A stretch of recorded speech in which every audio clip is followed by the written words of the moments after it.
Assalamualaikum warahmatullahi wabarakatuh. Selamat pagi, salam sejahtera untuk kita semua. Om Swastiastu, Namo Buddhaya, salam kebajikan. Apa kabar anak-anak hebat? Semoga kalian tetap sehat dan tetap semangat belajar home learning dari rumah ya. Dan tetap patuh sama ayah dan ibu saat mendampingi pembelajaran di rumah. Nah, sebelum kita memulai pembelajaran, kita berdoa dulu menurut agama dan kepercayaannya masing-masing, supaya pembelajaran hari ini dapat dicerna dengan mudah dan bermanfaat buat kalian. Berdoa dimulai. Berdoa selesai. Oke.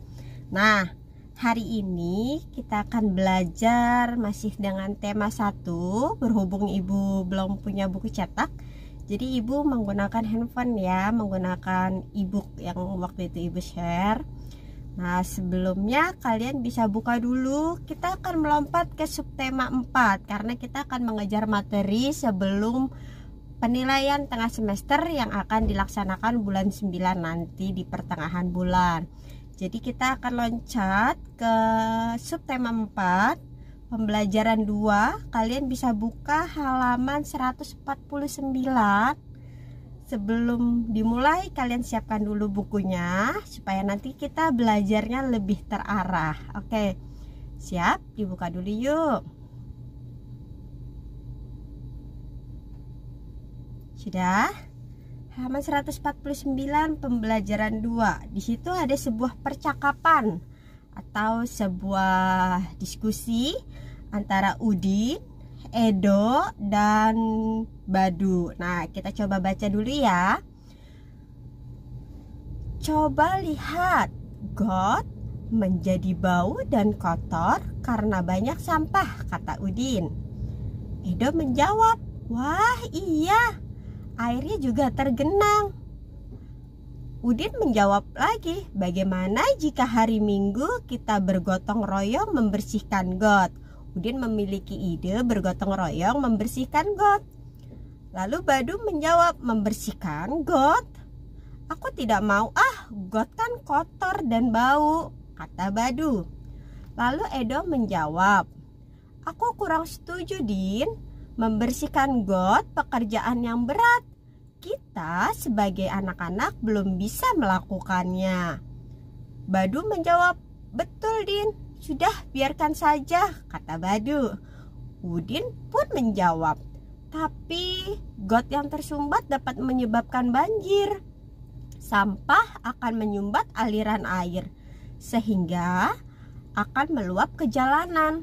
Edo pun menjawab, bagaimana jika kita mengusulkan kepada Pak RT untuk mengajak seluruh warga bergotong royong? Nah, Edo punya ide seperti itu. Kita bisa ikut membantu pekerjaan ringan, misalnya membuang sampah yang dikumpulkan. Udin menjawab, oke, aku setuju doh. Semangat dia dengan kata setujunya. Lalu Badu menjawab, aku juga setuju. Jika demikian, aku juga bersalah karena membuang sampah ke dalam got. Nah, kira-kira kalau membuang sampah ke dalam got itu perbuatan baik tidak sih?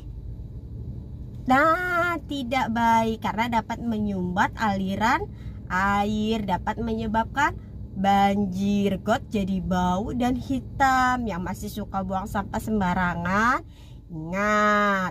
Ingat banjir, jangan membuang sampah sembarangan. Nah, di sini ada kata-kata gotong royong. Kira-kira gotong royong itu apa sih anak-anak? Iya, bekerja sama, kerja bareng-bareng. Iya, apa gunanya gotong royong?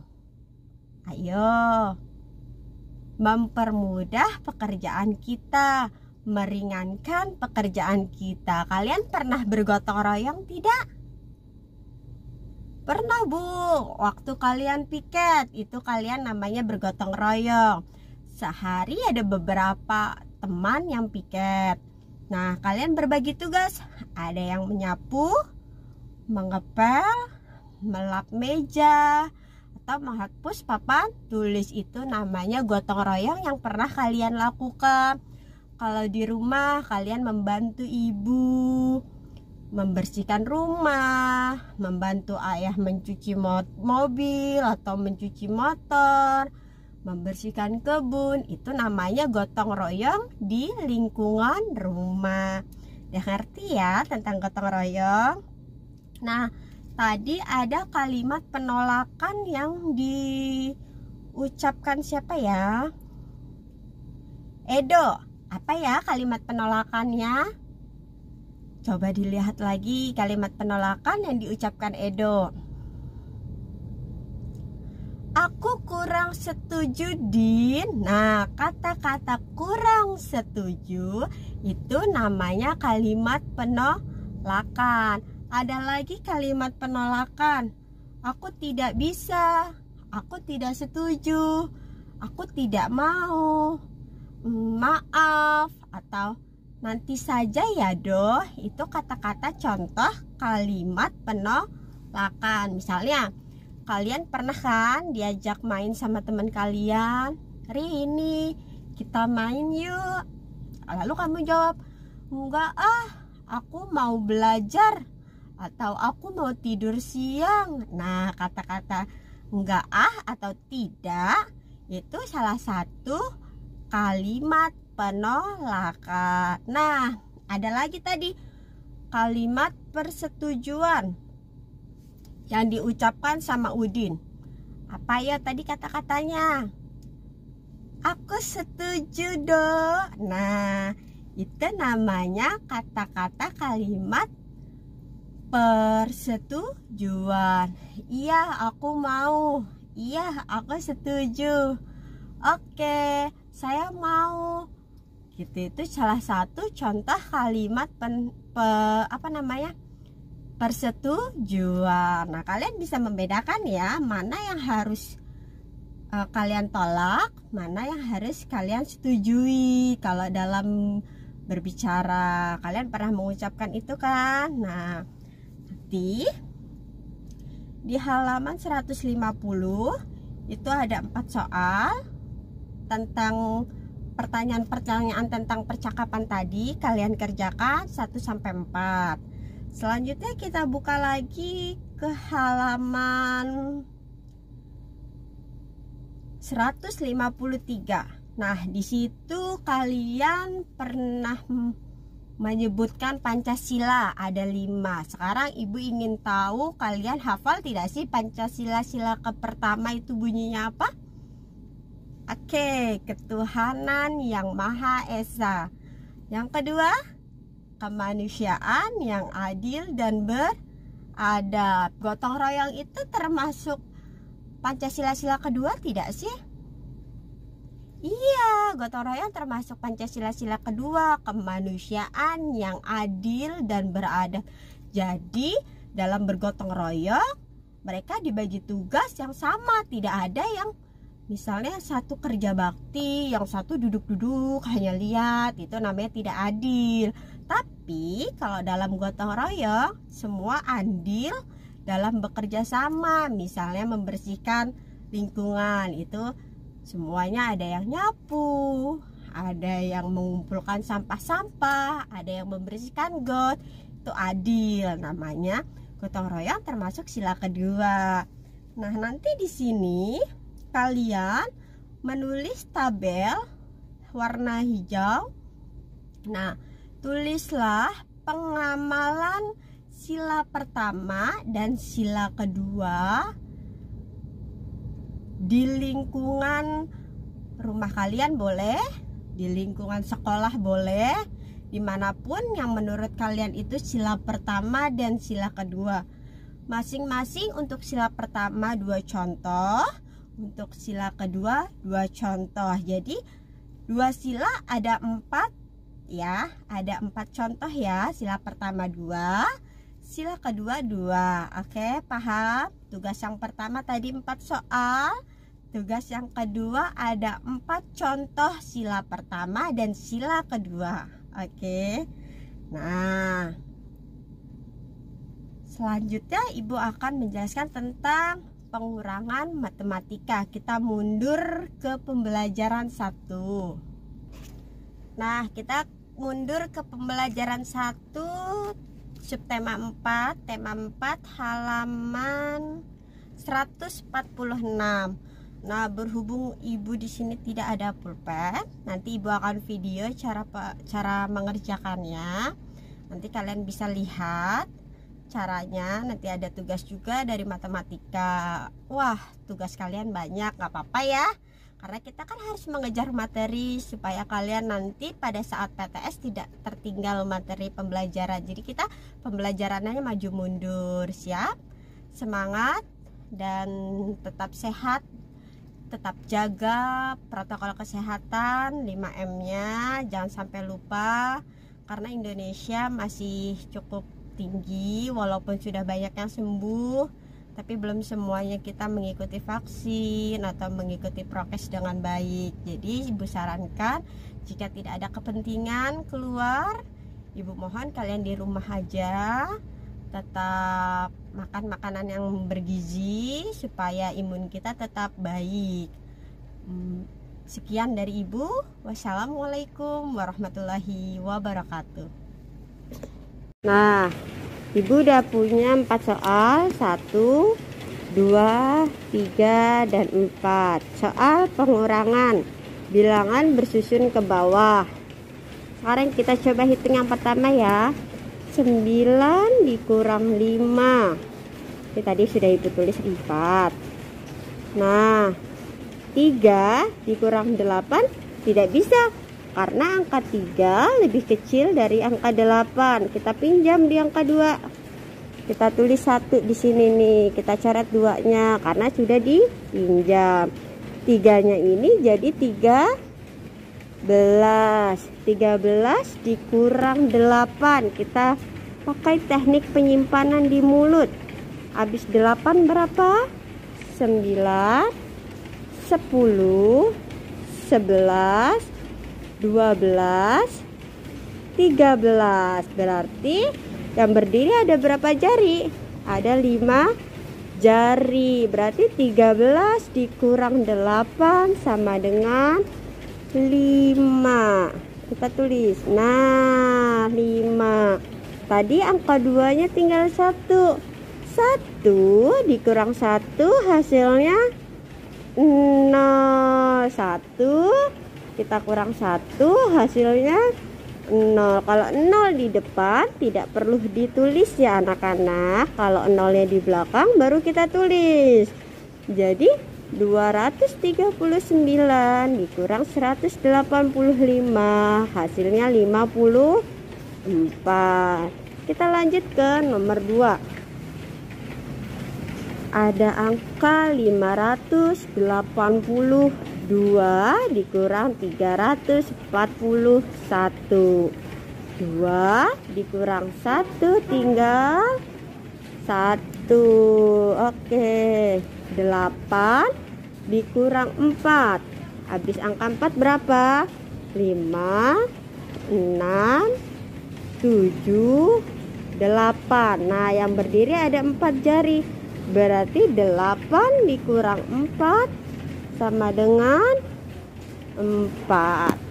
5 dikurang 3. Habis angka 3 berapa? Ayo kita simpan di mulut. Habis 3, 4, 5. Nah, yang berdiri 2 jari. Jadi hasilnya 5 dikurang 3, 2. 582 dikurang 341 sama dengan 241.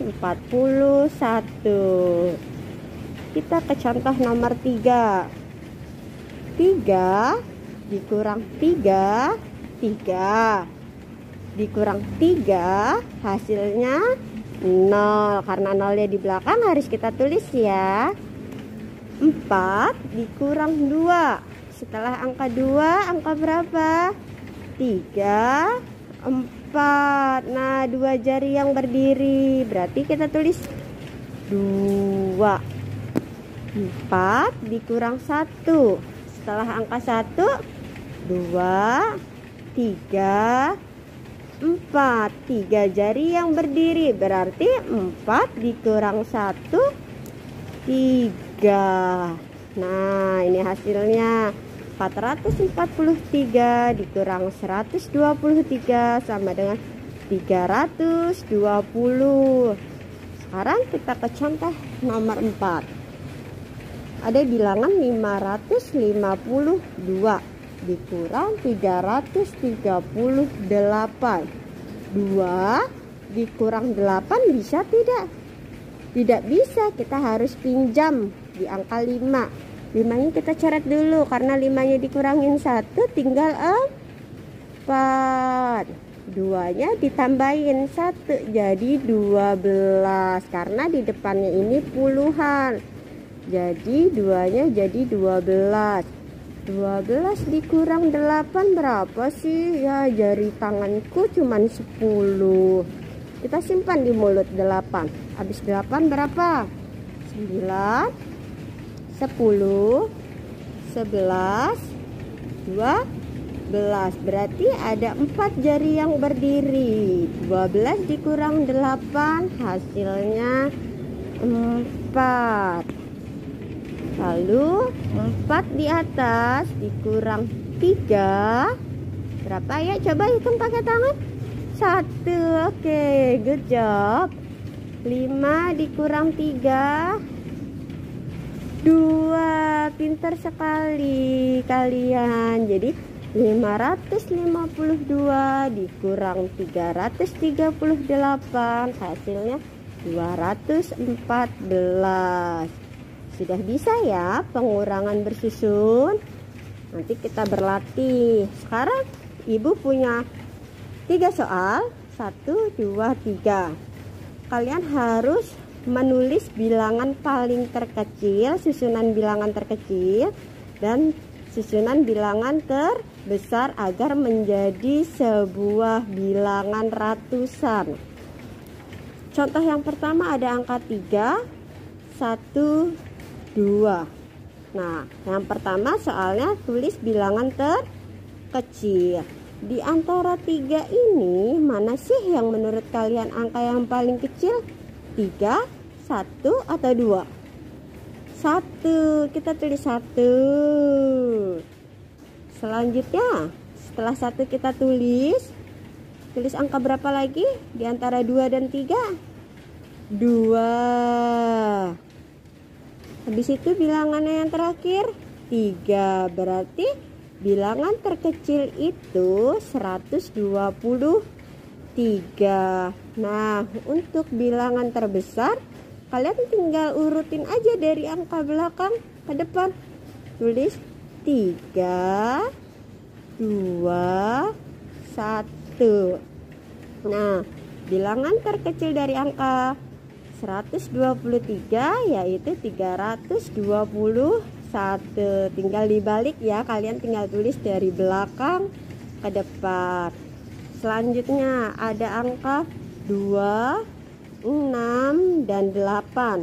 Kita tulis bilangan terkecil. Di antara 2, 6, dan 8 mana yang paling kecil angkanya? 2, Bu. Oke, kita tulis 2. Lalu angka berapa lagi yang kecil? 6.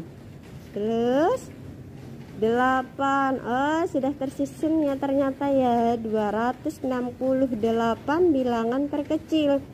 Kita tulis menjadi bilangan terbesar. Kita balik 862. Nah, selanjutnya soal nomor 3. Ada angka 5, 3, 1. Mana angka yang paling kecil menurut kalian? 1. Selanjutnya 3. Selanjutnya 5. Jadi pada saat penulisan bilangan terkecil dan terbesar tidak perlu pakai koma ya anak-anak ya, karena kita sedang menulis ratusan. Jadi bilangan terkecilnya ada 135. Nah, kita tulis bilangan terbesarnya, kita balik 531. Gimana? Sudah paham? Mudah ya? Mudah dong, anak-anak hebat pasti bisa. Oke, semangat, selamat mengerjakan.